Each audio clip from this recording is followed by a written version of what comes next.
Olá pessoal, estamos dando início ao nosso estudo dessa tarde do livro A Caminho da Luz, capítulo 7, o povo de Israel.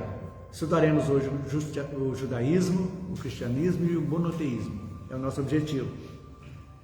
Mas antes, eu gostaria de dar um aviso a todos os que estão nos assistindo aqui da cidade ou também de outras regiões, da importância dos pais, dos familiares, de guiarem seus filhos para a moral cristã. E a doutrina espírita oferece, nosso centro, por exemplo, nós já temos todas as segundas, às 7h30 da noite, a evangelização infantil. Isso é muito importante, senhores pais. Tenham por dever até, obrigação e dever, trazerem seus filhos para a evangelização, preparando-os para um novo mundo que se avizinha. E também, a partir da próxima segunda, dia 1º de agosto, os jovens também são convidados a partir de 12 anos para a mocidade espírita. Nesses tempos turbulentos, a doutrina vai dar uma paz imensa e um caminho seguro, tanto para a infância como para a juventude. Essa é a mensagem. Segunda, no nosso centro aqui, às 19h30, a mocidade e também a infância, a infantil. Ok, gente? Participem, estamos às ordens. Então, vimos a história de Moisés semana passada e hoje vamos falar então sobre o judaísmo e o cristianismo. O Antigo Testamento, a gente vê na Bíblia, os textos deles são originários de onde? Da Torá, dos judeus. Originário, veio para cá uma parte, que é um conjunto de textos sagrados, secretos, que só os iniciados, profetas desse povo, os hebreus, e somente eles teriam a capacidade de interpretá-los com fidelidade, segundo a crença deles. Então, isso aí, a Torá. E junto com a Torá tem os ensinamentos desse aqui, como também tem as leis mosaicas também, que Moisés fez, que fazem parte das tradições de tudo. Então, esses textos do Antigo Testamento, da Torá, são lembranças que os espíritos que vieram de Capela traziam lá no íntimo deles. Então, muito as histórias que falavam, a Gênesis, por exemplo, do Velho Testamento, é um folclore que tem tudo aí, que precisa entender, não pode ser literalmente na letra, tem que entender os 6 dias, que nós sabemos que é algo que foge da ciência normal, que tem que ter essa tranquilidade, porque tem um tempo para tudo. Então o dia é figurado, o primeiro dia fez isso, Deus fez aquilo, foi fazendo. Então, tudo isso aí é figurado. Então, vários estudiosos do Velho Testamento tentaram interpretar os segredos, os mistérios, mas não foi possível chegar assim a uma conclusão exata daquilo ali, porque é muita história, muita reminiscência de outras vidas, de outras paragens que eles trouxeram. Então, ele está cheio de palavras enigmáticas, simbologia. Tem até um livro, Código do Evangelho, da Bíblia, Código da Bíblia, que um cientista pega coisas e procura interpretar também na visão dele. Existem esses códigos do Velho Testamento, inclusive eu tenho esse livro, o Código da Bíblia, o que nos leva a crer que ao mesmo tempo eles deixaram suas lembranças e conhecimentos de outras vidas, mas de forma metafórica, contando por metáforas, que é a palavra. O que é metáfora? É uma palavra que produz um sentido figurado, para a gente entender, que pode dar duplo sentido a muitas coisas. Então, por isso, quando a gente vê e nota que a importância da chegada do Cristo na Terra, a encarnação dele, foi exatamente para colocar algo que essas metáforas são bonitas, são tudo, mas a essência não foi compreendida pela maioria dos povos ainda, pelos mesmos hebreus, não foi compreendida ainda. Eles ainda estavam no olho por olho, dente por dente, aquilo ali do Deus vingativo, cruel, né? Então tudo isso aí veio, a importância do Cristo, os profetas já avisavam, iria. Então esses profetas que já vieram de Capela, então eles, vocês se lembram que nós estudamos aqui, que Jesus reuniu-se com todos e disse que eles não estariam sozinhos e que estaria sempre com eles, tudo. Então isso aí eram as reminiscências dele, que eles sabiam que viriam ainda um Salvador, um Cristo que viria guiá-los para a sua libertação. Que misturaram tudo, que acharam que era a libertação da alma, mas não era. Eles queriam a libertação do jugo, que eles eram oprimidos, que eles não tinham, foram sem pátria, sem nada. Então eles achavam que seria um libertador guerreiro, um salvador guerreiro. E na realidade, Jesus disse que meu reino não é desse mundo. Ele disse, né? Então aí que veio essa simbologia, né? O Velho Testamento foi escrito em hebraico, exceto os seguintes livros que foram escritos em aramaico: Esdras, Jeremias e Daniel. Esses três foram escritos em aramaico. Isso não está aqui no livro, foi de Emmanuel, trouxe pais para ilustrar, para a gente saber como que foi isso aí. Antes da descoberta da imprensa, na China, aproximadamente no ano 868, todas as obras eram copiadas à mão, por escribas e copistas, então era tudo à mão. Tanto que Kardec, né, fez, não tinha máquina de datilografia, né?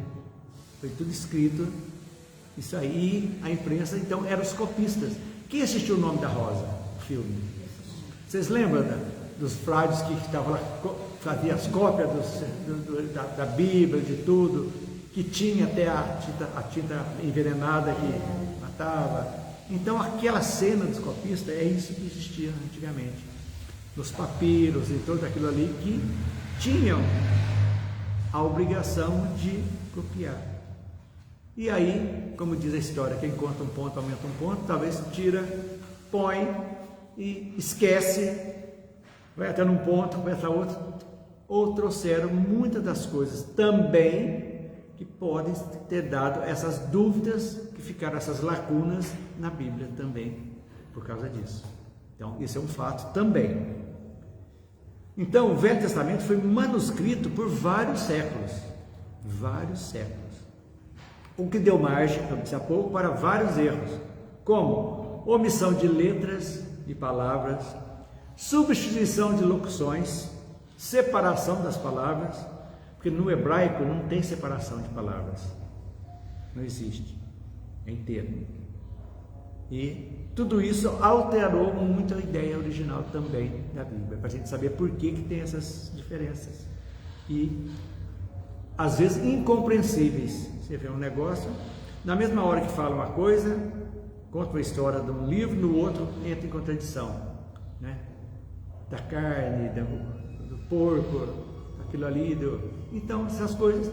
A gente tem o Velho Testamento, sim, tem só coisa boa? Tem, mas para nós sempre é a partir do Cristo que a gente vê, na vivência do dia a dia, é o Novo Testamento que traz para nós. E olha que ainda, quantas interpretações, quanta coisa foi agregada ao Novo Testamento, que deixou que foi preciso vir um Consolador de novo, que foi Kardec, para explicar a singeleza do que Jesus disse. Singeleza é a palavra certa. Aquelas frases finas dele: quem não tem pecado, tire a primeira pedra. Conta aquela história. que dá para fazer uma interpretação fantástica do não julgamento, que a gente é imperfeito, que é muito fácil você atirar a pedra, olhar e olhar seleniente conosco mesmo. Então, tudo isso aí é o Cristo que vem trazer, a essência. Então, a doutrina espírita sempre se preocupa com a essência do Evangelho, porque é na essência que existe, na essência que está a lógica, que está a razão, que está o bom senso que Kardec foi buscar. Não criou nada, apenas identificou pontos que precisavam ser identificados, melhor explicados. Então, criaram-se dogmas,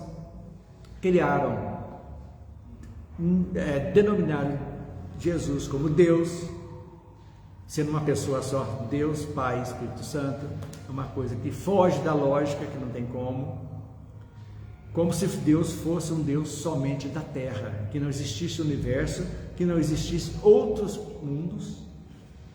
Então, um Deus daqui. E não é bem isso. E o resto? Será que está tudo isso aí, a infinidade de... Nós olhamos a céu a olho nu, numa noite estrelada, aquela imensidão de estrelas, de sóis, de planetas, e só a Terra, com um Deus vingativo, que precisou colocar essas artimanhas para segurar o pessoal por meio do terror, por meio do medo. Isso não justifica. Deus nos criou simples e inteligentes, simples, né? Inteligentes, para que nós, ignorantes, simples e ignorantes, para que nós pudéssemos, devagarzinho, irmos caminhando com as próprias pernas, olhando, fazendo, experienciando, sempre com o objetivo de evoluir.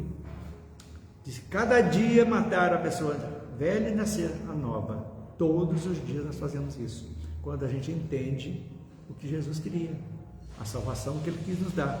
Então, é aí que a gente vê que o Velho Testamento é muito bonito, assim, tem enigma, tem bastante enigma, mas tem profundos conhecimentos da época também, história, né?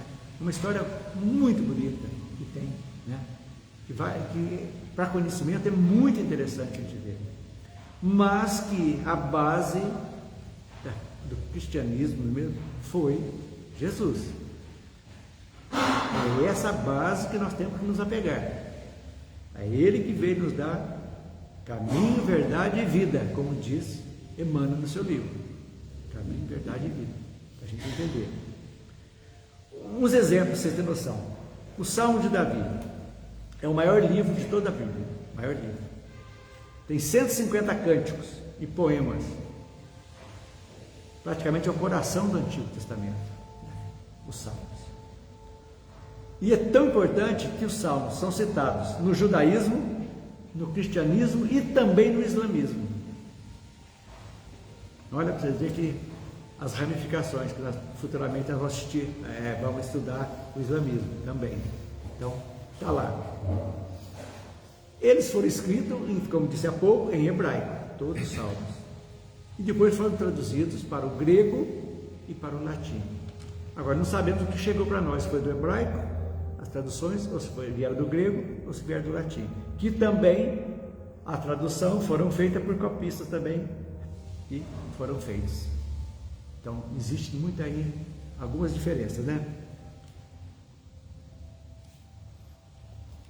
Aqui, a diferença também, ó. Em algumas passagens está assim: o Senhor é minha luz e a minha salvação, a que temerei? O Senhor é meu pastor e nada me faltará. Então, tem pequenas diferenças para a gente entender.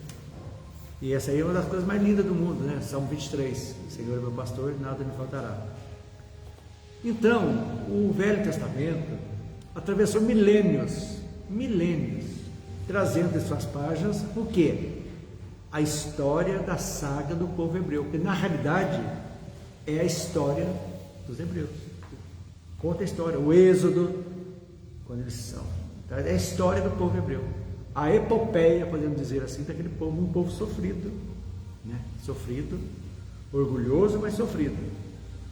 E um orgulho, como eu disse há pouco, orgulho assim, de raça, de etnia muito forte, que existe até hoje. Eles são muito exclusivistas entre eles. Então, conta a história do povo hebreu, as suas sagas, as suas dificuldades, os seus profetas, que foram grandes médios na realidade. Que hoje nós sabemos que o profeta nada mais é do que era um médium com uma visão fantástica, Elias e tantos outros, né, que fizeram, mostrando o caminho, querendo mostrar o caminho, usando-se o vocabulário paupérrimo que era o hebraico, muitos poucos verbetes, que uma palavra tinha que ter o sentido dela com vários e vários significados, onde causa até hoje muita confusão ainda, porque vai entender o sentido daquilo que está dizendo no contexto. Se um copista desse lá mudou o negócio, já muda-se totalmente o sentido também, que ocorre. Mas tudo tem uma razão, tudo tem um objetivo. Tudo isso foi algo interessantíssimo, que precisava ter. Porque o povo também, será que estava totalmente aptos naquele tempo, aquele barbarismo ainda, para entender tomar um tapa e oferecer a outra? Será que estaria isso? Estariam preparados na época de Moisés? Não estariam. Não ia entrar na cabeça deles aquilo ali. Então, a vingança, um Deus vingativo, precisou então, naquele tempo, o tempo necessário para que as pessoas fossem. Quantas encarnações houveram nesses quase 1500 anos entre Moisés e Jesus? Quantos? Centenas? Milhares? Não sabemos. Para que a humanidade fosse estar preparada, apta para receber o Cristo. E quase o mataram. Né? Apesar que a estadia dele na Terra, de acordo com Emmanuel, como a gente vê aqui, seria de pouco tempo mesmo, porque é um espírito de alta linhagem que veio para deixar o exemplo e ir embora, porque tinha muita coisa para fazer. Para do lado de lá tomar conta de tudo, né? Ele veio falar ao mundo. Restringiram seus ensinamentos a um povo que era para se espalhar, foi restrito e também tomado de assalto pelos romanos na época, deu no que deu. Tudo bem, o livre-arbítrio foi de acordo, usaram, abusaram, mas também faz parte da evolução. Então nada foi perdido, por mais que a gente não podemos lamentar. E o que a gente diz sempre, né? Se não tivesse sido, mas foi. Não dá para a gente mudar mais. Poderia ter sido melhor, mas não foi. Então agora é daqui para frente. É a gente colocar em prática daqui para frente. Senão, que sentido teria a gente estudar? Não é verdade? Então, o Velho Testamento, isso aqui, gente, estou trazendo para a gente abrilhantar mais um pouquinho nosso estudo. Foram divididos em 5 livros que formam o Pentateuco. Primeiro, Gênesis, que narra o que é a Gênesis mosaica, a criação, desde a criação do mundo até a escravidão do povo hebreu no Egito. Depois tem Êxodo, que é a história da saída dos hebreus do Egito, onde nós vimos que Moisés, os 40 anos no deserto, é o Êxodo, conta a história ali. O Levítico, é o outro livro, ele tem um caráter legislativo, de leis. Apresenta em seus textos, todo ele, o ritual dos sacrifícios que os hebreus ofereciam. Olha para vocês verem, sacrifício a Deus. Então, ainda para eles era muito interessante esse sacrifício. A cabra, os pombos, o sacrifício para agradar. Aquele Deus, agradar a Deus, quer dizer, que era o Deus bravo, que vingava, que exigia isso da cabeça deles. E era uma forma de separar o impuro do puro, da pessoa pura do impuro. Isso é interessante. Aquele que fazia sacrifício se tornasse puro, aquele que não fazia era impuro. Isso eu não sabia, aprendi pesquisando também, para gente entender. E no Levítico também tem a lei da santidade, tem o calendário religioso deles e outras normas. Então, olha que interessante, ó. Gênesis, a formação até do mundo até a escravidão. Êxodo, a saída do Egito. Levítico, as normas regiam toda a época. E depois tem um livro que chama Números. O número que fornece? A rota dos hebreus do deserto durante o êxodo. Olha que interessante. Então nós falamos da rota que andava lá. Lá aqui no Números conta as peripécias dessas andanças dos hebreus quando saíram do Egito para procurar a terra prometida, né? Interessante, né, gente? É isso aí. Agora eu tenho uma pergunta. Isso tudo também foi copiado? Tudo. Foram documentos achados? Não, os primeiros foram verbais. Os primeiros lá foi verbal, contava-se. Aí vem as reminiscências de Capela, do paraíso perdido que tinha se deixado longe. Então criou-se na raça adâmica, no começo disso aqui, que era exatamente de Adão. Então essas histórias vinham na cabeça deles. Então contava-se a história e aí foram transcrevendo. Então veio passando de boca em boca isso. Até passar de boca em boca até a primeira cópia. E aí as cópias eram reproduzidas também. Mas, pai, isso aí vai se perdendo, não é? Isso vai se perdendo, passando de boca em boca. Por isso. Depois escreve, vai passando. Isso vai se perdendo. Alguma coisa perde. Por isso que acrescenta alguma coisa, tira outra. É esse o grande problema, né? Perde tudo. E aí tem o jogo de interesses humanos. Também. Que puxa para aquele lado. E o último livro é o Deuteronômio. O que acontece aí? Eu não sabia, gente. Era totalmente ignorante disso. Os discursos de Moisés ao povo no deserto. Pois é. Onde Moisés deixou suas leis básicas no Sinai, que é o alicerce do aperfeiçoamento moral. Agora, entendendo isso com o Espiritismo, você veja, esses copistas, quando é que fizeram isso? Porque Moisés foi 1500 anos antes de Cristo. Antes de Cristo. Aquilo, tudo que ele falou, aquilo veio passando pelos povos durante 500 anos, 600 anos. Mas alguém escrever e depois publicar. Mas o próprio Evangelho, quando que foi escrito o Evangelho? 70 anos primeiro, 50 anos, 70 anos depois de Cristo. Pois é, o novo Evangelho até entendo um pouco. O antigo é difícil, o Levítico, todas as regras, aquilo tudo da cabeça. Mas aquilo ali eram os costumes deles, né? Colocaram aquilo ali, o costume é esse. A circuncisão, por exemplo, era um costume. Que tinha que ser o menino, se é masculino, tinha que ser circuncidado. Então, era um costume, um hábito que passou. E até hoje os judeus ainda usam, né?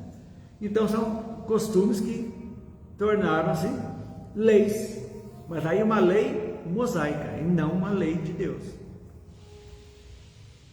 É a lei consuetudinária que fala. Consuetudinária, é verdade. E é por isso que se passava através dos iniciados, né? Sim. E os iniciados estudavam aquilo ali. Agora, ou seja, quem conta uma história, depois ele vai contar a história novamente. Perfeito. O próximo iniciado vai receber a história do antes. Aí que você fala um ponto que vai esclarecer muita coisa. Por quê?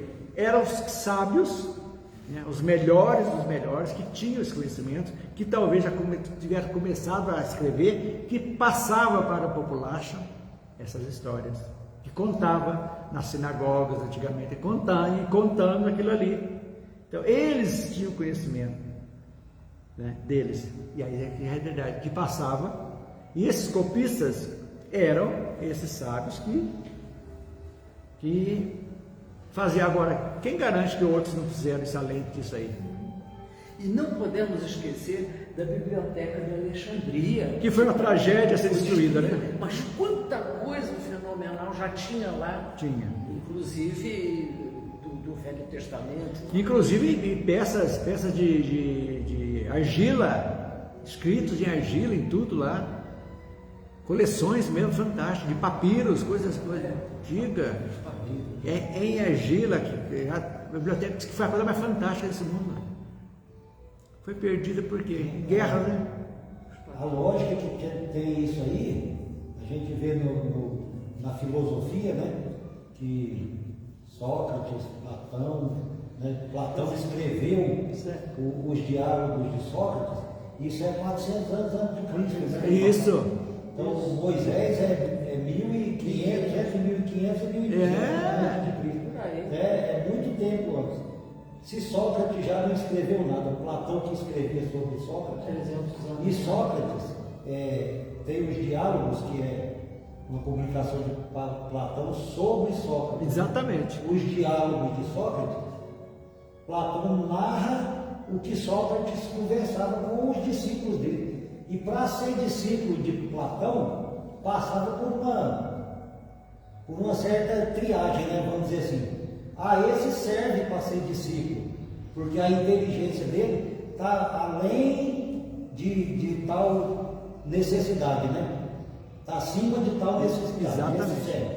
Assim como os iniciados da religião judaica ou de outras religiões mais antigas, precisavam ter essa capacidade de adquirir os conhecimentos, para que os conhecimentos fossem passados para eles e posteriormente para outros e para outros, que sempre eram escolhidos dentro dos mais inteligentes, mais capacitados de receber. Mas eu acho que a essência não foi perdida. Mesmo nessa tradição de passar alguns detalhes mexidos, mas a essência continuou. As próprias profissões eram assim, as profissões eram passadas de pai para filho. Pai para filho, a experiência do mais velho para aquele que está iniciando. Jesus aprendeu marcenaria com o pai. Não se perde muito, né, Cláudio?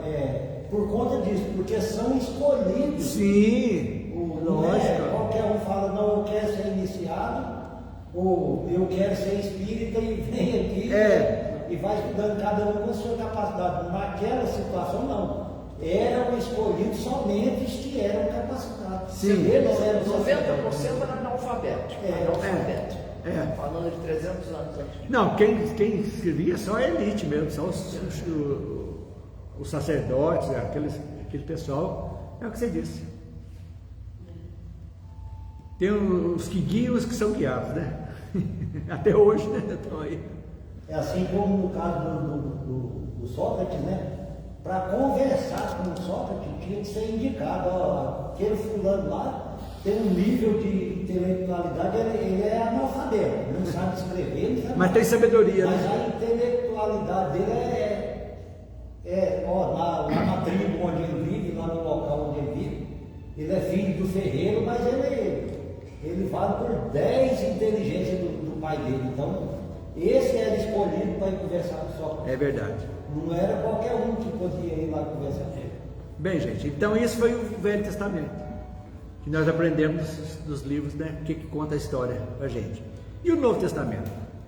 Muitas pessoas acham que o Novo Testamento e os 4 evangelhos são a mesma coisa.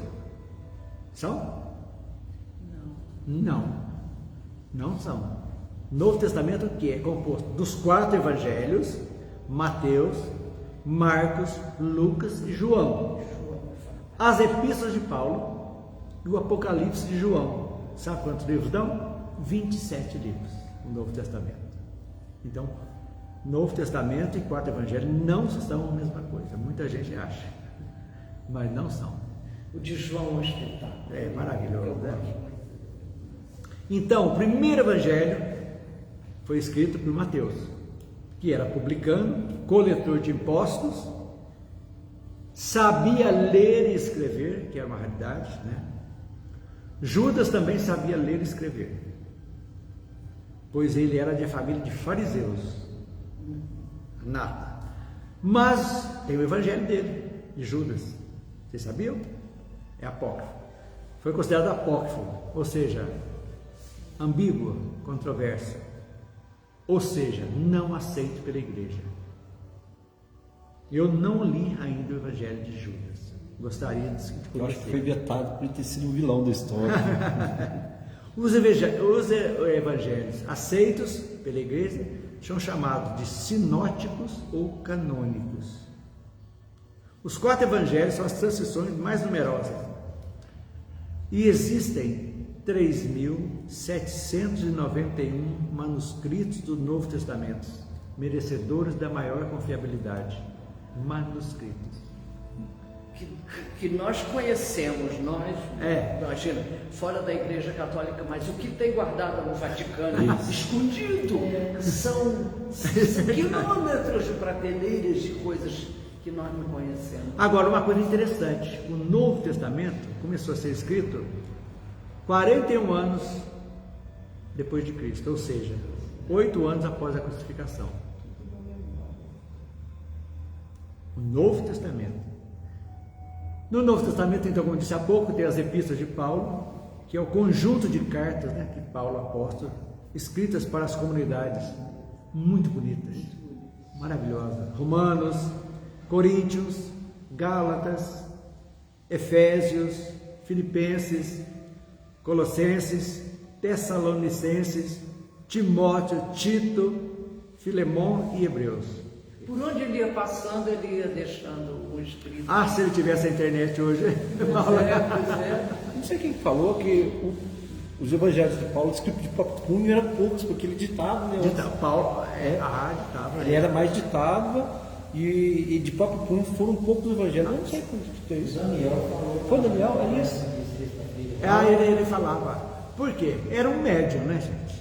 Ele estava... Aquilo chegava, escreve aí, e depois ele conferia. Tanto era a mediunidade que ele encontrou com Jesus, né? Sim. Então, O início da mudança. né? Então Paulo visitou e pregou ensinando as máximas cristãs. Foi o verdadeiro pai do cristianismo, foi Paulo, que rompeu as barreiras, porque senão ia ficar só para os judeus. E não conheceu Jesus pessoalmente. Pessoalmente não, só Coisa incrível. É Damasco mesmo. A partir dali. Na estrada. Então, e foi realmente aquele enviado fundamental, né? O Apocalipse de João, o que significa? Significa revelação, em grego. Apocalipse quer dizer revelação. Apesar da palavra ser usada como sinônimo de fim do mundo, né? Colocar para o lado, e foi muito bem. Tem um livro espírita que fala, que explica o Apocalipse, viu? Bem antigo. Eu tinha esse livro, ou li esse livro em algum lugar. Eu vou ver isso aí. É interpretação sintética do Apocalipse. Eu acho que é isso. Um espírito que escreveu. É coisa assim. João era médium clarividente. Conhecia a casinha dele. Lá você teve Fui lá, à casa dele. Teve a permissão para visualizar o futuro. Ele escreveu em linguagem figurada, de acordo com o entendimento de um homem da época dele. Contou como todos os textos bíblicos precisam de uma interpretação correta e profunda. Então, isso aí a gente precisa fazer. Eu acho que vale a pena a gente até dar uma hora, depois de terminar isso aqui, a gente procurar esse Apocalipse, fazer um breve estudo a respeito, viu, gente? Eu acho muito interessante, nesses tempos atuais, a gente fazer uma pesquisa boa, a gente faz um interstício aqui, ou correndo dentro daqui, ou após o término do estudo do livro, a gente estudar um pouco a respeito disso aí. Eu acho muito interessante a visão espírita do Apocalipse de João. Eu tenho um DVD, Haroldo, dá 4 horas de DVD. Ele fala sobre o Apocalipse. Ah, então é bom, então já deve ter uma coisa boa isso aí, então. São 4 horas de estudo ali, sabe? Interessante. E aí, Sobre João? sobre o Apocalipse. Deve ser um seminário que ele fez. É um seminário, né? Haroldo Dutra. Então, gente, esse seria então o judaísmo e o cristianismo, que nós, um pouquinho, aqui acho que eu dei mais uma aumentadinha para a gente ver a título de conhecimento, né? Para mim foi, quando eu estava pesquisando, achei delícia eu saber disso aqui, eu não sabia a realidade, eu não tenho vergonha de falar, não sabia mesmo do Velho Testamento, muita coisa, né? Então, a gente precisa saber, interessante a gente saber também, né? Cutucar para a gente pesquisar. Tem. É a história da lagosta, né? Crescendo, pode tirar a casca para caber a carne, senão não dá. Então é isso aí que a gente tem que pensar sempre. A lagosta fazendo reforma útil. É verdade. Então deixa eu ver isso aqui. O que Moisés fala no último do livro aí, no último parágrafo. Moisés, com a expressão rude da sua palavra primitiva, recebe do mundo espiritual as leis básicas do Sinai, construindo desse modo o grande alicerce do aperfeiçoamento moral do mundo. E Jesus, no Tabor, ensina a humanidade a desferir das sombras da terra o seu voo divino para as luzes do céu. Olha que maravilha! Eu falo que Emmanuel é um poeta, viu? Essa frase é maravilhosa, gente. Desferir das sombras da terra o seu voo divino para as luzes do céu. Nós aqui, nosso voo aqui para frente, das sombras da terra. Ok? Então vamos começar a falar um pouquinho agora sobre monoteísmo, para a gente encerrar por hoje. Veja bem, o judaísmo e o cristianismo, como já diz o nome, o judaísmo vem da tribo de Judá. E o cristianismo de Cristo, derivado de Cristo. São consideradas uma das religiões mais antigas. Ambas têm sua origem no povo hebreu e são monoteístas, acreditam num Deus único. Então veja bem, aqui no livro, o que mais admira, porém, naquelas tribos nômades e desprotegidas é a fortaleza espiritual, que lhes nutria a fé nos mais arrojados e espinhosos caminhos. Enquanto a civilização egípcia e os iniciados hindus criavam o politeísmo para satisfazer os imperativos da época deles lá, contemporizando com a versatilidade das multidões, o povo de Israel acreditava somente na existência do Deus Todo-Poderoso, por amor do qual aprendia a sofrer todas as injúrias e a tolerar todos os martírios. Quer dizer, esse sentimento de fé, essa crença firme é que realmente Jesus precisava desse povo para chegar ele voltar aqui. Então, isso é interessante. Então, de todos os remanejados de Capela, os espíritos que formaram o povo hebreu, já falamos aqui, foram os que tiveram maior influência nas religiões atuais. Pois todos os outros espíritos cultivaram o politeísmo, acreditando em vários deuses. E eles sempre foram nessa retidão de um Deus só, Todo-Poderoso. Então, é isso aí. Hoje, existem muito poucas religiões politeístas. Muito poucas. Ainda existem. Eu acho que na própria Índia ainda tem alguma coisa que crê em vários deuses ainda. Mas a maioria já é monoteísta. Já é um grande passo, né? O afunilamento está afunilando naquilo que a gente precisa ter. Esse conhecimento para a gente entender. Olha, gente, a evolução nossa é muito importante, esse conhecimento para nós. Se nós estamos tendo dificuldade às vezes de captar certas coisas, vocês imaginam 4, 5 encarnações atrás nossas? O que nós éramos? Para saber que hoje, ainda, terceiro milênio, a gente já tem resquícios ainda da nossa infância, lá de trás, que ficam marcados na gente. Crendices, superstições, ainda fazem parte da nossa vida. Ainda fazem.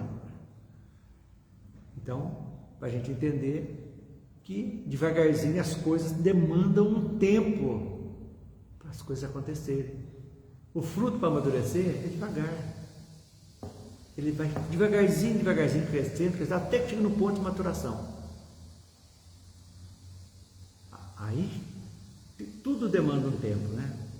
Então, o judaísmo tem sua origem por volta de 2000 a.C. E o cristianismo surgiu após a crucificação de Jesus. Mais ou menos, para a gente fazer uma situação, nos situarmos. 2000 começou o judaísmo. As tribos já estavam rodando tudo lá. Sempre lembrando que vieram de Capela. Até se acertarem, começarem a miscigenação, e devagarzinho, demorou um bom tempo ainda. Jesus, então, era hebreu, né? Em raça, cultura e religião. Ele era judeu e hebreu, uma coisa só. Fica entendido que hebreu, porque a palavra hebreu surgiu de onde? De Éber, trisneto de Sem. Sem quem foi? Filho de Noé. Então, ele chamava Éber, de Éber, a geração dele tornar-se hebreus. Tudo bem. E israelita, ou judeu, veio de Jacó. Significa lutar com Deus. Ou seja, originou-se na tribo de Judá.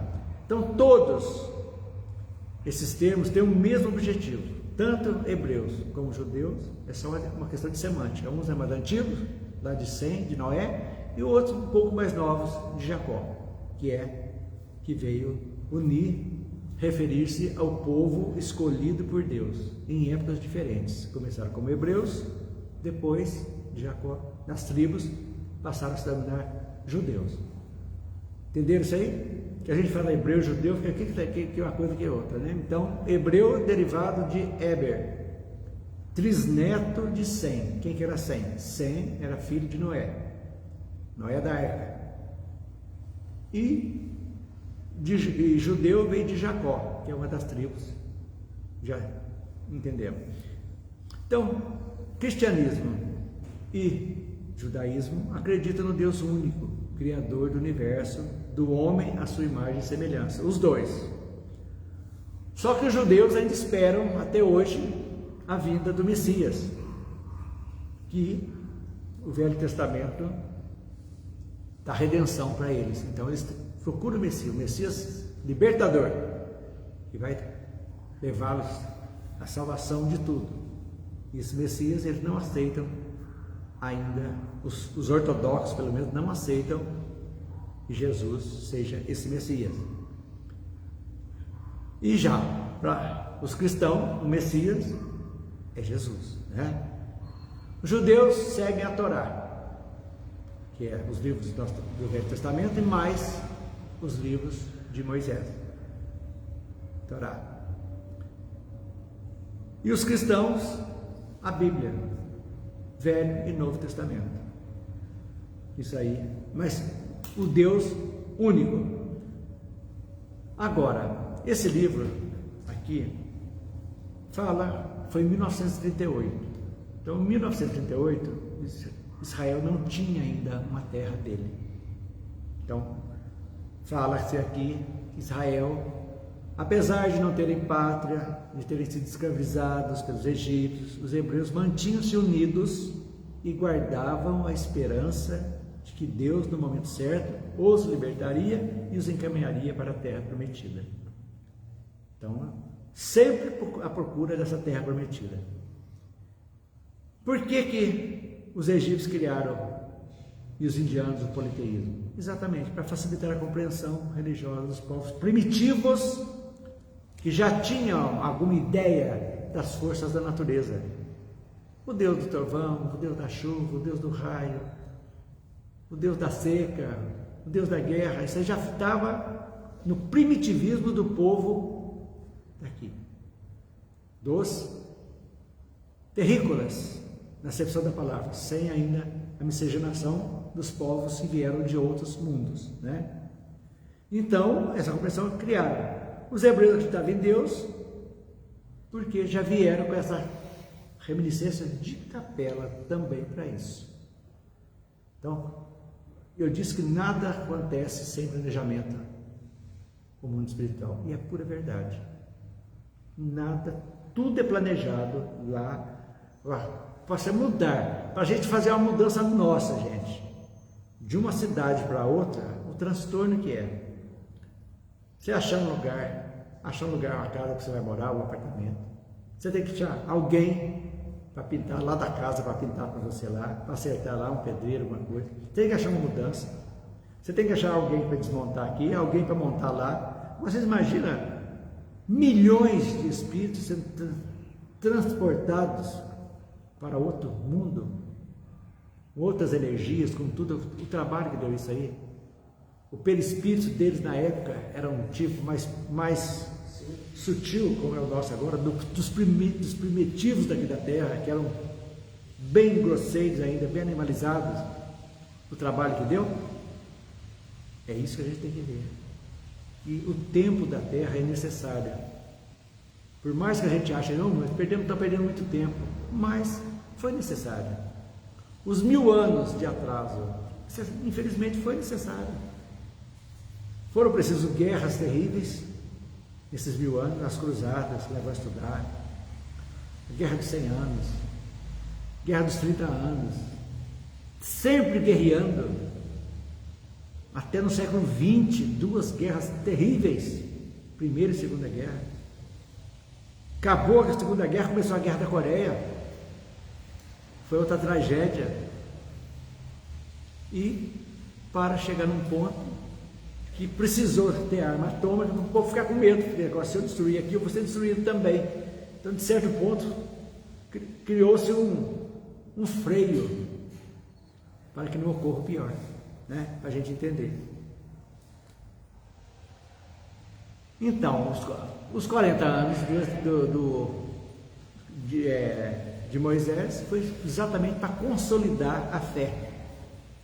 E também, como foi bem lembrado pela Eliane e pelo Geraldo, também para tirar os costumes egípcios do povo e voltar de novo ao Deus único. E essa mudança, esses 40 anos, morreram-se muitos, nasceram-se novos, e ajudou, tudo tem uma razão de dizer, né? Voltando um pouco antes, quando a gente estava fazendo o Velho Testamento, falando sobre o orgulho dos hebreus, por se acharem melhores e privilegiados de Deus, podemos notar isso, gente, claramente no Velho Testamento, onde nos mostra o quê? Um Deus que ama e se preocupa só com os hebreus, sendo cruel e vingativo com os outros povos. O Deus humanizado. Então só os hebreus que valiam, na acepção deles, e para os outros era vingativo, e a guerra. Então tem que guerrear, porque Deus está mandando guerrear, porque eles são infiéis. Olha o que está até hoje o islamismo, a caça aos infiéis. Se repetiu um pouco a mesma coisa para a gente entender. Então tudo isso demanda um tempo ainda de maturação. O que vai maturar?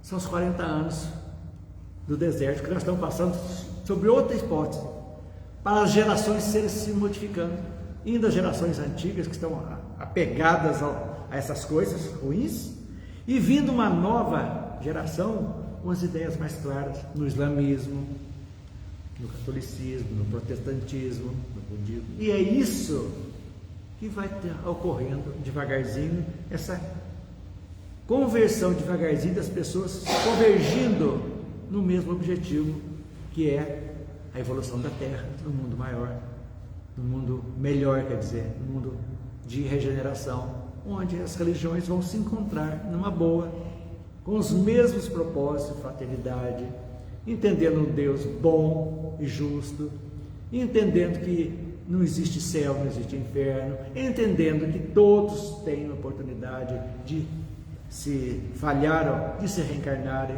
de se acertarem quantas vezes fizer necessária. Então é isso, Pedro. É essa compreensão que estamos caminhando para ela. Isso é fundamental para a gente ver. É o lado bom das coisas que estão ocorrendo, né? Já o Deus do Novo Testamento é um Deus bom. O vingativo ficou no Velho Testamento. Já No Novo Testamento, Deus é o amor, nos ama, quer o nosso bem, e está acima de todas as paixões humanas. Então Jesus já, podemos dizer, endeusou Deus, pode dizer isso, espiritualizou, mostrou que é um espírito, uma energia e não um Deus humano, né? Ele fala, meu Pai que estás no céu. O que é esse significado? Não é da terra, está lá, é uma coisa inexplicável ainda para a gente. É aí que começa realmente a mudança dos paradigmas nossos. Está indo aí. Então, durante as terríveis provações realmente do povo hebreu, que passou durante esse êxodo, Jesus sempre esteve ali, seguindo sua jornada, assistindo nas suas dificuldades, protegendo-os, guiando-os até se organizarem os reinos de Israel. Olha Jesus trabalhando com eles antes dele encarnar na terra. Estava junto, está aqui dizendo, olha que legal, que segundo a Bíblia foi nação formada pelas 12 tribos, cujo primeiro rei foi Saul, no século 11 a.C. Jesus trabalhou, foi guiando, fortalecendo a fé deles, certinho, ajudando-os ali na caminhada no deserto. É isso aí. 1.100 anos, né? Século 11. 11. Mais ou menos 1.100 anos antes de Cristo. Você sabe, a título de curiosidade, vocês sabem o nome das 12 tribos? Das 12 tribos? Quem sabe? Vai ganhar um doce. Difícil. Porque eu só sei colando, porque também não sabia. Das 12 não é difícil. Acho que não sei nenhum. Ó, Dan, Azer, Naftali, Manassés, Efraim, Ruben, Judá, Benjamim, Simeão, Isacar, Zebulão e Gade. Ocuparam o que é Israel É hoje. lógico, exatamente. Do norte ao sul. Então a terra são as 12 tribos. O reino de Judá ficava no norte do reino de Israel, reino de Judá, cuja capital era Jerusalém. Então a tribo de Judá. É o sul de Israel hoje. Então a maioria das raças deve aos judeus a revelação do Deus único. É verdade. Eles foram. Os outros seguiram, para quem teve a ideia de Deus único foram eles. Pai de todas as criaturas, porque a verdade sempre vencerá. E hoje a grande maioria das raças e religiões são monoteístas, como exceção do hinduísmo e as religiões africanas, às vezes que continuam politeístas até hoje. Então Moisés, o grande legislador e representante de Jesus, ele já foi representante de Jesus antes de Jesus chegar, olha que legal, cuja missão foi abrir as cortinas da espiritualidade para o seu povo. Mostrou os mistérios que sempre foram ocultados por todos os outros sacerdotes antigos. Moisés já começou a ocultar. Como, por exemplo, no Egito, que para se tornar sacerdote era exigido experiências terríveis dos candidatos.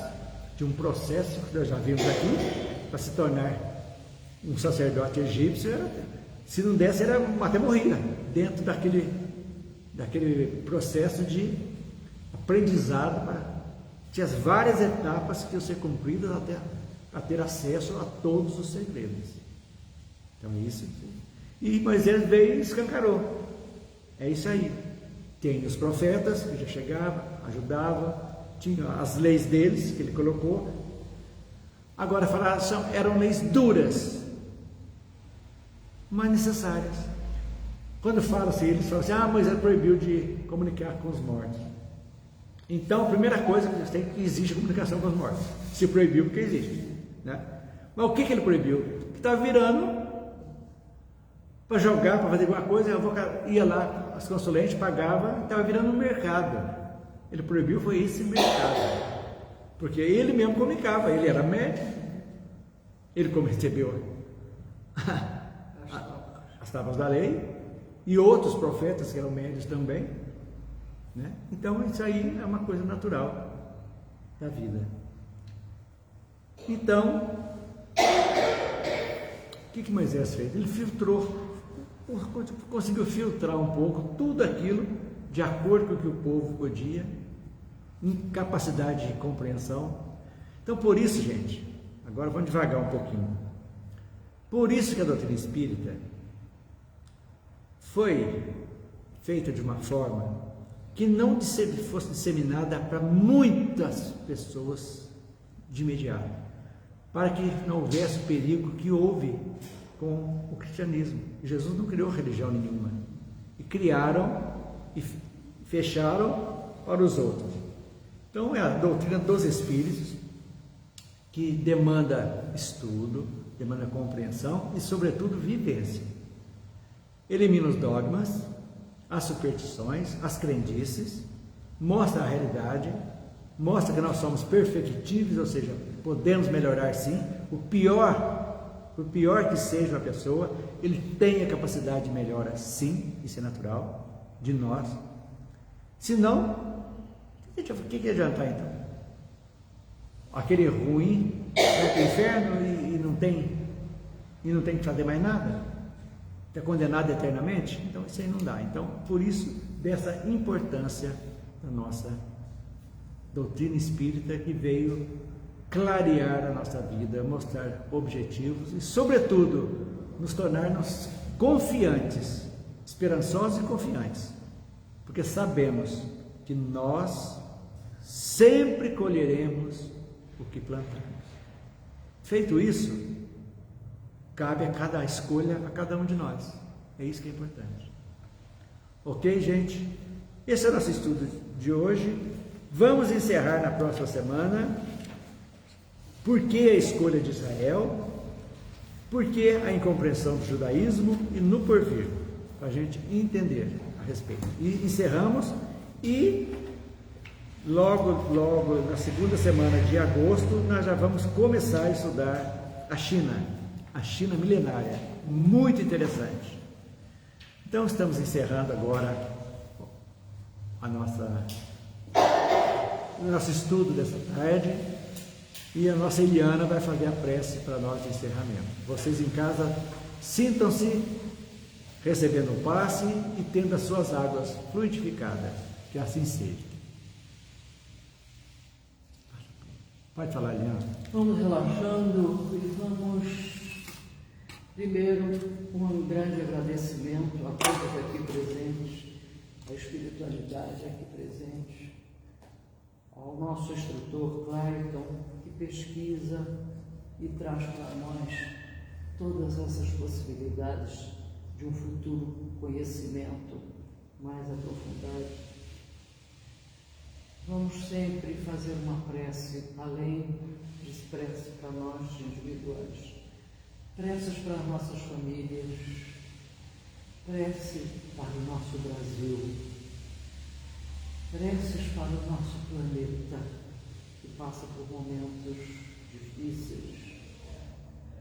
E todos aqui presentes nos sentamos como grandes privilegiados